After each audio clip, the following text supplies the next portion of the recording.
One purchase that we made before we took a trip to go to e-bikes, and we bought them solely on the fact that we thought when we get to Zion we had to have a way to get around, and rather than go rent bikes for this amount of money, spend a little more and we'd have them for the whole trip, plus we'd have them after that. We'd have them, every camping trip we go on if we want to take them. So there's some pluses and minuses to the ones we bought. Of course, I wasn't going to go out and spend $3,000 or $3,500 on the nicest bikes. Couldn't do it. I couldn't see myself making that decision based on something like that. So we did what all cheap people do, and we got on Amazon and we started looking.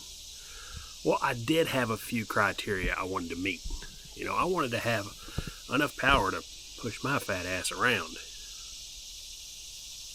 Yet, feel like I'm on something substantial. You ever seen a gorilla ride a moped? It's not a good look. So, I said, I want this fat tire bike. I really like the look of it. Again, they're not overly crazy priced. It's not the cheapest bike on Amazon, not the most expensive. It's a good middle of the road. It's kind of that, it had the power level I wanted and the look I wanted. Honestly, it was a great decision. They've worked out wonderfully. So I'll take you around the two bikes that I bought, give you my thoughts, tell you some things that if you do buy these bikes, you need to watch out for, and you'll want to upgrade, and maybe take you on a quick ride. We'll go from there. All right. First is the bike I bought for my wife. Did not quite get the power level that I got. I think part of her wishes she had, and another part of her is glad she didn't, because the rideability of the bikes on flat ground is totally different. And I'll show you what I'm talking about. Her bike, you feel like you need to pedal and just kind of keep your feet moving.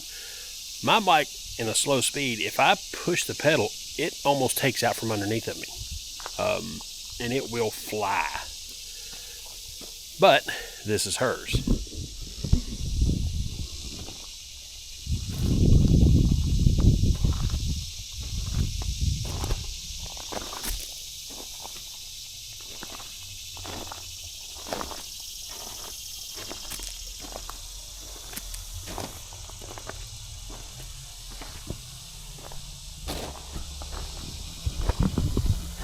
So yes, that bike fits her perfectly.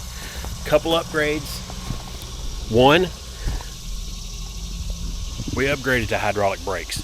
That is a must. If you buy one of these bikes, make sure you do that. Check out my other video. I'll put the link below. That's where I actually upgraded the bike. Very simple. Make sure you buy, if you buy them, make sure you're buying the ones for e-bikes. These worked out great for me. Another thing that my wife really wanted was, well, she wanted this big comfortable seat. We're not riding mountain bikes. We're not on the bed. We're sitting in the seat and just kind of riding around the campground.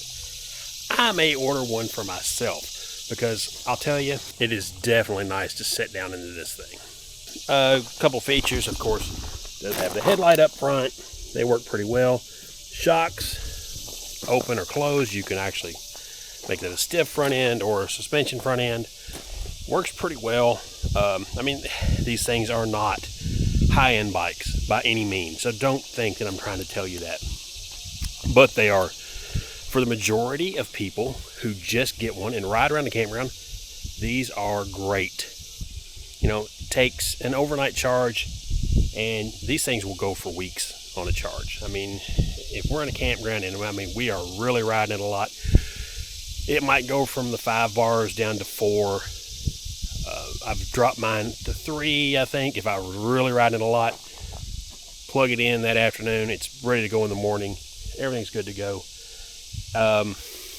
If you don't have electricity at the site, of course, you'll have to have a generator. So when you hook up your generator and run it for a couple hours to charge everything up, make sure your bikes are part of that.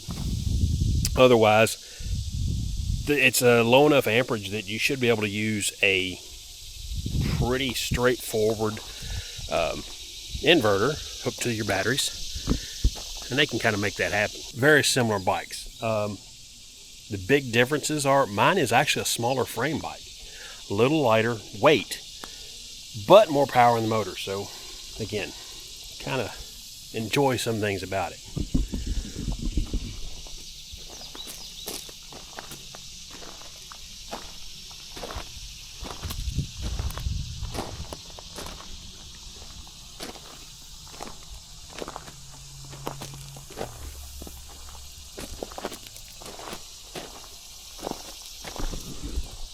As you can see, same upgraded hydraulic brakes here.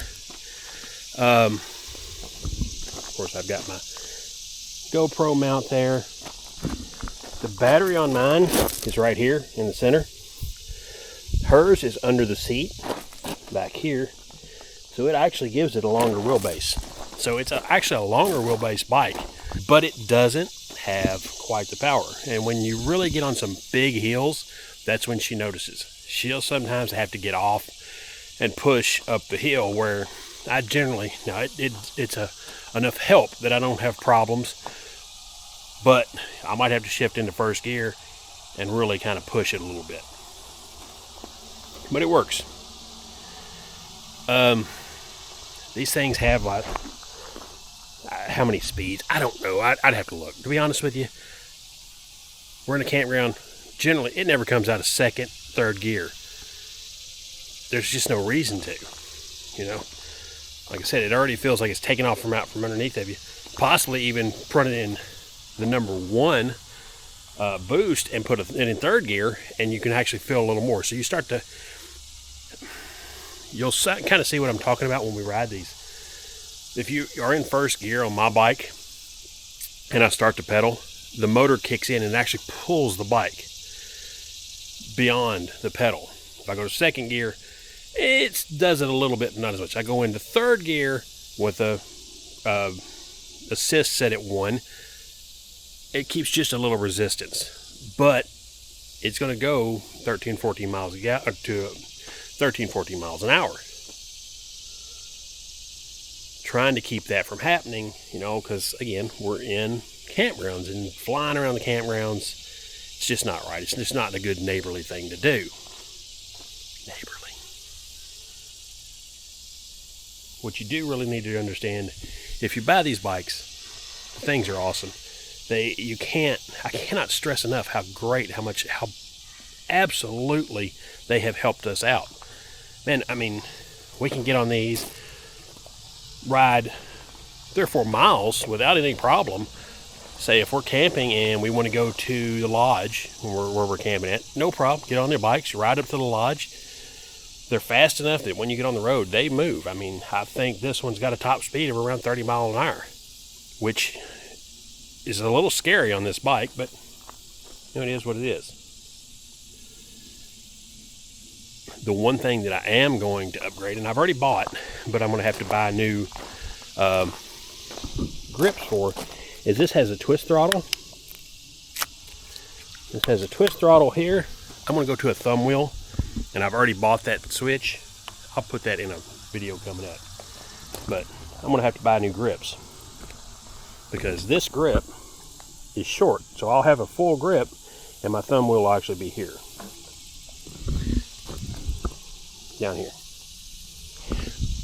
If you have ever ridden a bike with a twist grip, that's great. Trying to control it and feather it, honestly, kind of makes my hand go a little numb. So I think that the thumb wheel will be better. I'm going to get on it, and we're going to go through some high grass and just around the yard here and kind of show you. Maybe I'll get on both of them and let you see if you can feel that difference in them. All right, so I'm on the bike right now. Got the power assist at 1. Now I'm going to give it a little throttle twist just to get me going. And then, so as I'm moving, I don't know if you can see it, but I'm in second gear on the bike. And I start to pedal, and then you can kind of feel the bike take out from underneath of me. It's almost a 0 there's almost zero resistance on the pedals when I'm doing this. Like none at all. So I'm gonna go up.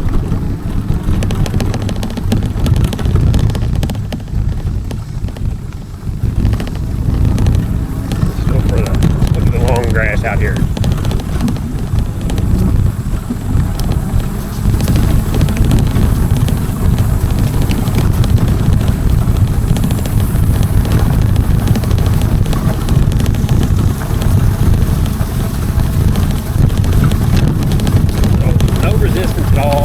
I just went up to 3 and still no resistance. I mean, and I'm in heavy grass, pedaling like nothing's happening. Grass is hitting me, kind of sucks. And I'm in 3rd gear.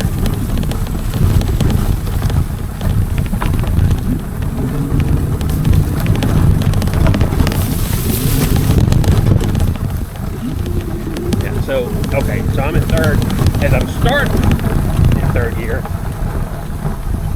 there's definitely a little resistance to it. Like, it doesn't take off out from underneath the way the other is, but it still takes it to a point where I don't feel any resistance on the pedal. If that makes any sense to anyone at all. So let's go ahead.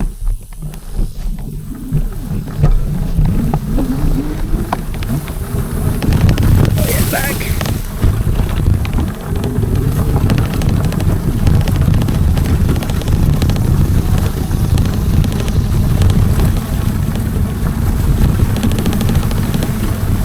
Third gear, I feel like the pedal has just the right amount of resistance in this grass that I feel like I need the pedal.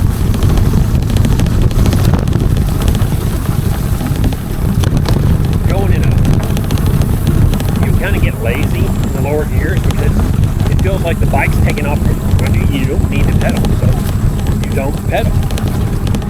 Problem is, 3rd gear is so fast, it's not realistic. Alright, you know, I'm going to try and do this the best I can. I'll get the best angle I can. I apologize for it being the wrong way, but you can see right here, power assist is at 1. I'm going to gear down.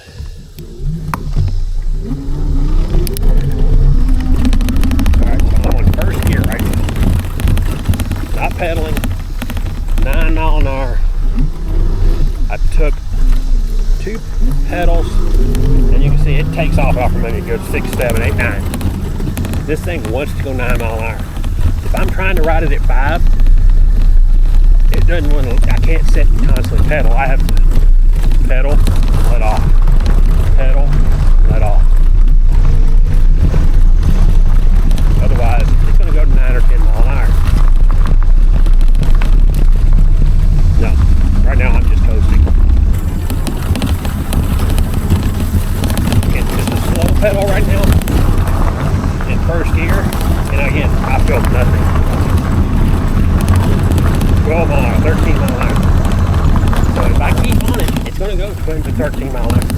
I really think I need to change the settings so that this thing doesn't put so much assist in first. So I got to find that first.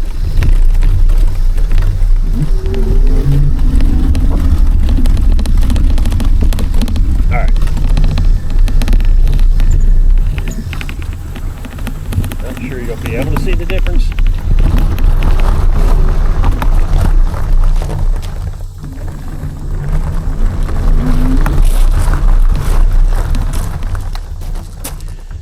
But I'm going to stop and get the wife's bike ready. Alright, same thing.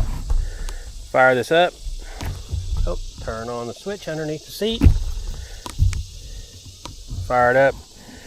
Again, exact same setup as mine.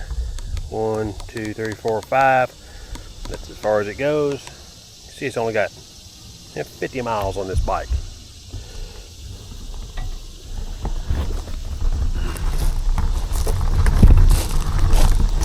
Alright, so hers, you know, I'll kind of start it. And I am full blast right now, as hard as this one will go. And you can see I'm pedaling. This bike will run at 3 to 4 miles an hour. This one runs full and full throttle. I gotta tighten up a few things here. Alright. I feel serious resistance when I pedal this one. It feels like you're riding the bike. Now, good and bad in that. Now if I go ahead and I go up to number 5, it still does not have the power that my bike has. Nowhere near it. Go through the long grass. Yeah, the bike still moves. So that power level of 5, it keeps going. It really is really lacking the power that mine has. Yeah, I feel like I have to pedal here. I do. And I'm having to pedal. Even though I'm on a setup of 5, I have to pedal this bike.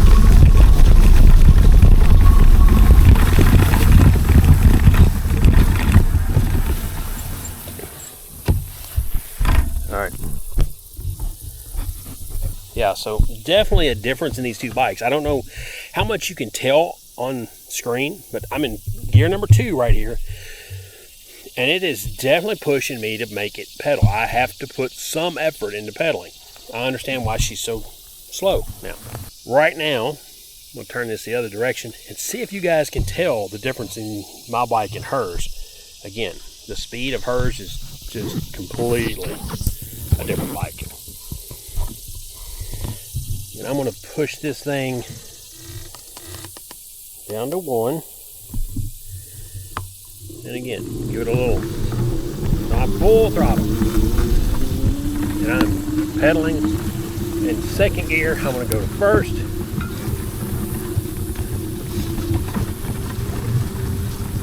Not bad. I mean, it's not horrible, but it's definitely, oh, wait a minute, it just shifted. Now, I mean, I am pedaling. I'm actually literally pushing this bike to go forward. For mine, I feel like it's taking off from under me.